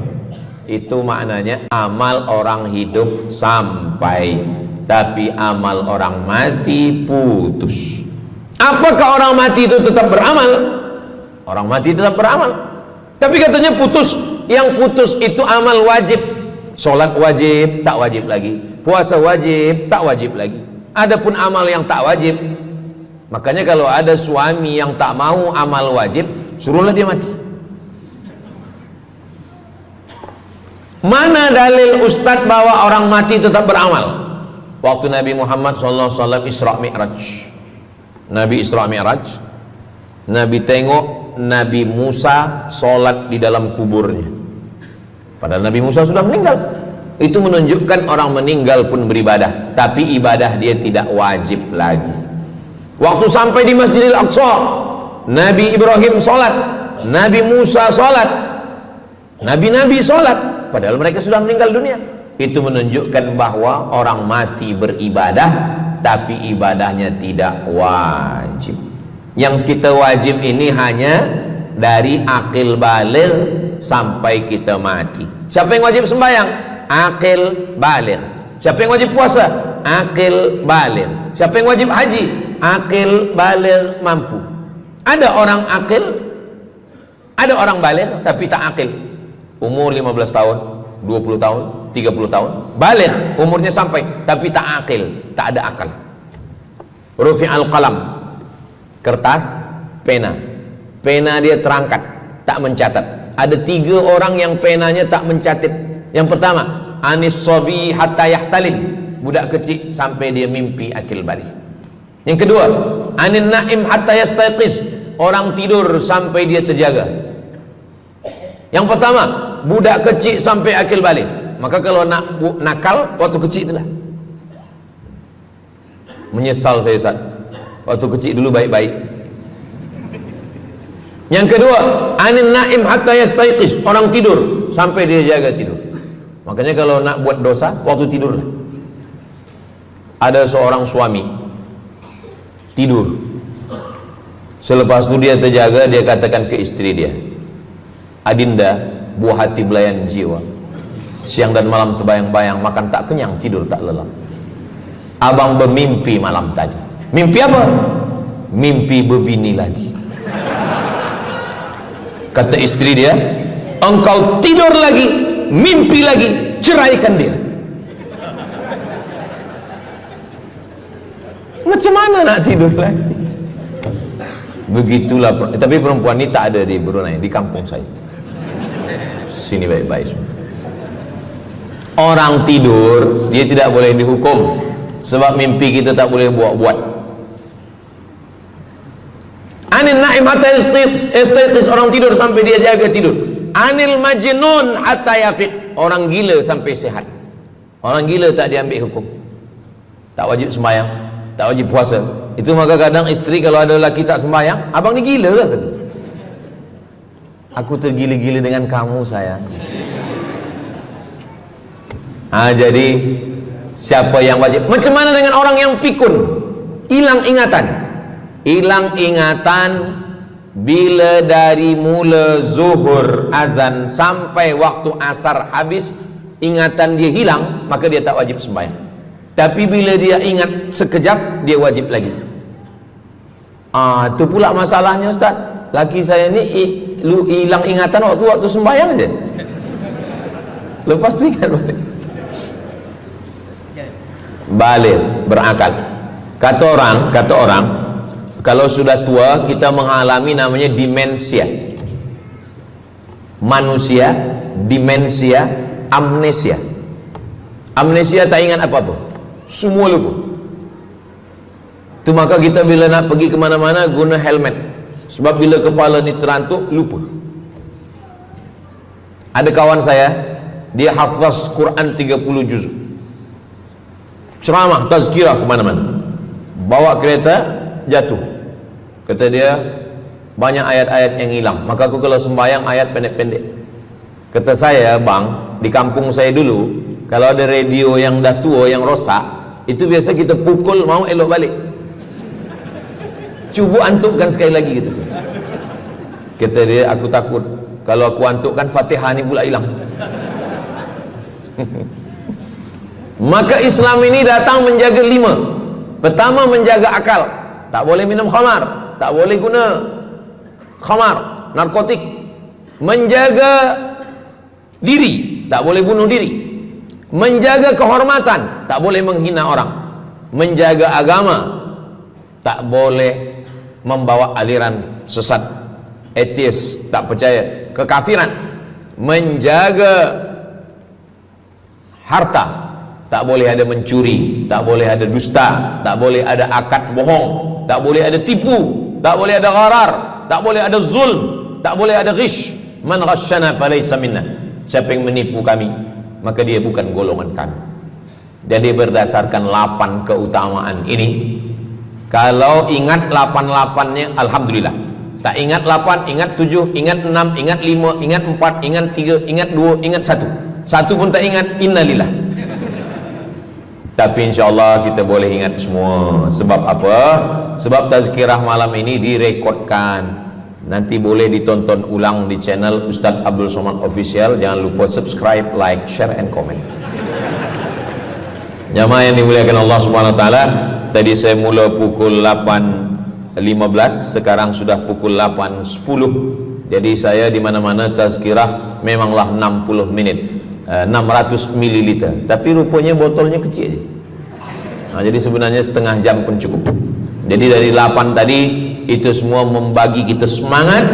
Kalau ada orang yang mengatakan Islam ini agama yang menyuruh kita tak usahlah berniaga, tak usahlah bertanam kelapa sawit, tak usahlah bertanam kelapa, tak usahlah buka ikan, tak usahlah bertani. Sesungguhnya Islam ini agama yang menyuruh kita berusaha. Masuk masjid, Allahumma aftah li abwaaba rahmatik. Keluar masjid, Allahumma inni as'aluka min fadlik. Kenapa keluar masjid minta rezeki? Sebab peniaga, pedagang, bisnismen dapat duit. Duitnya bukan untuk dunia, duitnya untuk akhirat. Jadi kalau ada orang mengatakan kereta tak dibawa mati, siapa kata kereta tak dibawa mati? Kereta boleh dibawa mati. Kereta yang macam mana? Kereta wakaf. Ada kereta 10, wakafkan untuk tahfiz Quran. Masa mak saya meninggal, berpesan dia, nanti kalau aku mati, tolong kuburkan aku di samping makam ayahku. Dari tempat saya, rumah saya ke kampung mak saya jauh, 10 jam naik kereta. Hospital tak nak bagi kereta ambulan. Maka selepas itu saya azam dalam diri saya, nanti kalau ada duit, kita buatkan kereta wakaf ambulan. Siapapun saja yang sakit meninggal, free, Alhamdulillah kami ada yayasan tabung wakaf umat namanya, 2 kereta ambulans sekarang. Siapapun yang sakit free. Naik kereta ni free, syaratnya 2, sakit mati. Alhamdulillah, sesiapa saja datang boleh. Jadi saya rasa sakit hati, dalam hati saya itu saya mesti azamkan, tekadkan ini. Begitu juga dengan tahfiz, guru-guru, cikgu-cikgu, pelajar-pelajar, buatkan kereta. Begitu juga dengan rumah.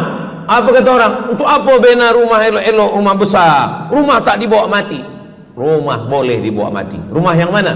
Rumah tahfiz Quran. Assalamualaikum. Waalaikumsalam. Ustaz Abdul Somad, betul, saya ada rumah Ustaz, 9 bilik, 2 aras, parking lapang. Rumah siapa? Tak tahu. Ini rumah siapa Tuan? Tuan Haji. Rumah saya. Tuan Haji di mana sekarang? Saya di Surabaya, Ustaz Abdul Somad. Rupanya dia dulu kerja kilang minyak di Riau, Sumatera. Lepas pencen dia balik ke Jawa. Jadi rumah ni saya nak wakafkan. Wakafkan sekarang kami buat rumah tahfiz Quran. Pagi, petang, siang, malam orang hafaz Quran. Ini rumah boleh. Jadi kalau ada orang mengatakan tak usahlah cari harta banyak-banyak, harta tak dibawa mati. Harta dibawa mati dengan syarat diwakafkan, diinfakkan, disedekahkan. Yang paling tinggi zakat wajib. Di bawah zakat wakaf. Wakaf mesti ada 4. Orang yang berwakaf, orang yang menerima wakaf, harta yang diwakafkan, ada ijab dan qabul. Di bawah wakaf infak. Di bawah infak baru sedekah. Kenapa infak lebih tinggi daripada sedekah? Sebab infak adalah harta, sedangkan sedekah tak harta pun sedekah. Senyum itu sedekah.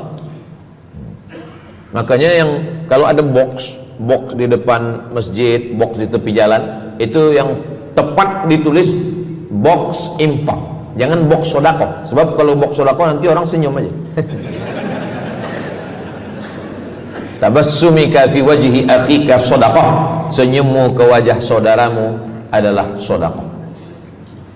Tolong untuk dibaca Ustaz.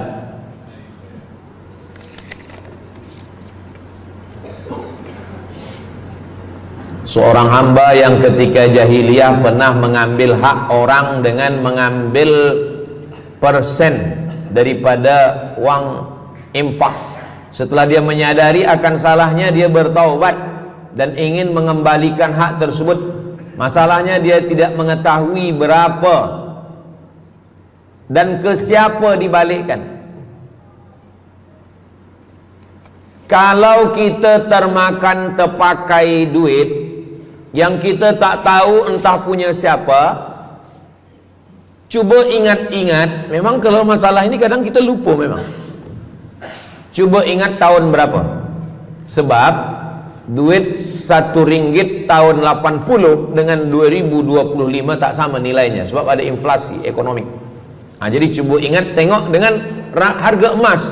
Tahun 80 berapa 1 gram emas, tahun 2025 berapa. Maka dihitungnya ke emas, bukan ke dolar, tapi kepada emas. Nah, selepas kita dapat harga emas, lalu kita balikkan. Misalkan tahun 80 100 ringgit itu 3 gram. Maka yang sekarang kita tidak balikkan 100 ringgit, tapi kita balikkan sekarang 2025 dengan 3 gram emas. Berapa harga 3 gram emas? Lepas itu kita balikkan. Kalau kita tak tahu orangnya di mana, anak cucunya, ahli warisnya tak tahu, maka kita serahkan kepada masalih ammah. Masalih ammah artinya kepentingan umum. Pendidikan tahfiz Quran, sekolah, tempat anak yatim, tempat duafa fakir miskin, ke masjid boleh. Tapi kalau kita bawa duit haram, duit tak jelas, kita serahkan saja. Datang, tuan guru bagi dah. Jangan sebut pula tuan guru ni ada beberapa duit haram saya nak bagi ni. Serahkan saja. Begitu juga dengan orang yang menyimpan uang di bank yang bukan Islamic bank. Syukran, jazakumullah khair. Lalu kemudian dia duduk di negeri yang tak Islam, lalu kemudian dia letakkan di bank yang tak Islamik. Maka duit ini ada ada fawaid, ada bunganya. Riba haram. Kalau dia simpan di rumah dia takut hilang. Duit ini tak boleh dia makan, tak boleh dia belikan ke pakaian, tak boleh dia bagikan ke orang lain, maka dia serahkan kepada masalih ammah. Begitu kata Syekh Yusuf Al-Qardawi dalam kitab judulnya Fatawa Mu'asirah, fatwa-fatwa kontemporer, fatwa modern. Jadi masalih ammah, kepentingan umum, bukan untuk diri sendiri. Orang terhalang doanya sebab 3. Mat'amuhu haram, makanannya haram. Masyrabuhu haram, minumannya haram. Malbasuhu haram, pakaiannya haram. Wadhiya bil haram, dibagi makan haram. Jadi kalau kita selamatkan, insyaallah Allah pun menyelamatkan kita semua. Mudah-mudahan Allah bagi kita, anak cucu kita rezeki, supaya kita boleh mengamalkan pintu sedekah ini. Salah satu pintu surga ada namanya babus sedekah. Orang yang masuk surga melalui pintu karena banyak bersedekah. Apakah orang mati itu tetap beramal? Orang mati tetap beramal, tapi katanya putus. Yang putus itu amal wajib. Sholat wajib, tak wajib lagi. Puasa wajib, tak wajib lagi. Adapun amal yang tak wajib, makanya kalau ada suami yang tak mau amal wajib, suruhlah dia mati. Mana dalil Ustadz bahwa orang mati tetap beramal? Waktu Nabi Muhammad SAW Isra Mi'raj, Nabi Isra Mi'raj, Nabi tengok Nabi Musa sholat di dalam kuburnya, padahal Nabi Musa sudah meninggal. Itu menunjukkan orang meninggal pun beribadah, tapi ibadah dia tidak wajib lagi. Waktu sampai di Masjidil Aqsa, Nabi Ibrahim sholat, Nabi Musa sholat, Nabi-Nabi sholat, padahal mereka sudah meninggal dunia. Itu menunjukkan bahwa orang mati beribadah, tapi ibadahnya tidak wajib. Yang kita wajib ini hanya dari akil baligh sampai kita mati. Siapa yang wajib sembahyang? Akil baligh. Siapa yang wajib puasa? Akil baligh. Siapa yang wajib haji? Akil baligh mampu. Ada orang akil, ada orang baligh tapi tak akil. Umur 15 tahun, 20 tahun, 30 tahun, baligh umurnya sampai, tapi tak akil, tak ada akal. Rufi'al qalam, kertas, pena dia terangkat, tak mencatat. Ada 3 orang yang penanya tak mencatat. Yang pertama, anis sobi hatta yahtalim, budak kecil sampai dia mimpi akil balik. Yang kedua, anin naim hatta yastayqiz, orang tidur sampai dia terjaga. Yang pertama, budak kecil sampai akil balik. Maka kalau nak nakal waktu kecil itulah. Menyesal saya Ustaz, waktu kecil dulu baik-baik. Yang kedua, anin naim hatta yastayqiz, orang tidur sampai dia jaga tidur. Makanya kalau nak buat dosa waktu tidurlah. Ada seorang suami tidur, selepas itu dia terjaga, dia katakan ke istri dia, Adinda, buah hati belayan jiwa, siang dan malam terbayang-bayang, makan tak kenyang, tidur tak lelap. Abang bermimpi malam tadi. Mimpi apa? Mimpi berbini lagi. Kata istri dia, engkau tidur lagi, mimpi lagi, ceraikan dia. Macam mana nak tidur lagi? Begitulah. Tapi perempuan ini tak ada di Brunei, di kampung saya. Sini baik-baik. Orang tidur dia tidak boleh dihukum, sebab mimpi kita tak boleh buat-buat. Anil naim hatta yastayqiz, orang tidur sampai dia jaga tidur. Anil majnun hatta yafiq, orang gila sampai sehat. Orang gila tak diambil hukum, tak wajib sembahyang, tak wajib puasa. Itu maka kadang isteri kalau ada lelaki tak sembahyang, abang ni gila ke? Kata, aku tergila-gila dengan kamu sayang. Jadi siapa yang wajib? Macam mana dengan orang yang pikun, hilang ingatan? Hilang ingatan bila dari mula zuhur azan sampai waktu asar habis, ingatan dia hilang, maka dia tak wajib sembahyang. Tapi bila dia ingat sekejap, dia wajib lagi. Itu pula masalahnya Ustaz. Laki saya ni hilang ingatan waktu sembahyang saja. . Lepas tu ingat balik. baligh, berakal. Kata orang kalau sudah tua kita mengalami namanya demensia. Manusia demensia, amnesia. Amnesia tak ingat apa-apa, semua lupa. Itu maka kita bila nak pergi kemana-mana guna helmet, sebab bila kepala ni terantuk lupa. Ada kawan saya, dia hafaz Quran 30 juzuk, ceramah tazkirah kemana-mana, bawa kereta jatuh. Kata dia banyak ayat-ayat yang hilang, maka aku kalau sembahyang ayat pendek-pendek. Kata saya, bang, di kampung saya dulu kalau ada radio yang dah tua yang rosak, itu biasa kita pukul mau elok balik. Cuba antukkan sekali lagi, kata saya. Kata dia, aku takut kalau aku antukkan Fatihah ni pula hilang. Maka Islam ini datang menjaga 5. Pertama, menjaga akal. Tak boleh minum khamar, tak boleh guna khamar, narkotik. Menjaga diri, tak boleh bunuh diri. Menjaga kehormatan, tak boleh menghina orang. Menjaga agama, tak boleh membawa aliran sesat, ateis, tak percaya, kekafiran. Menjaga harta, tak boleh ada mencuri.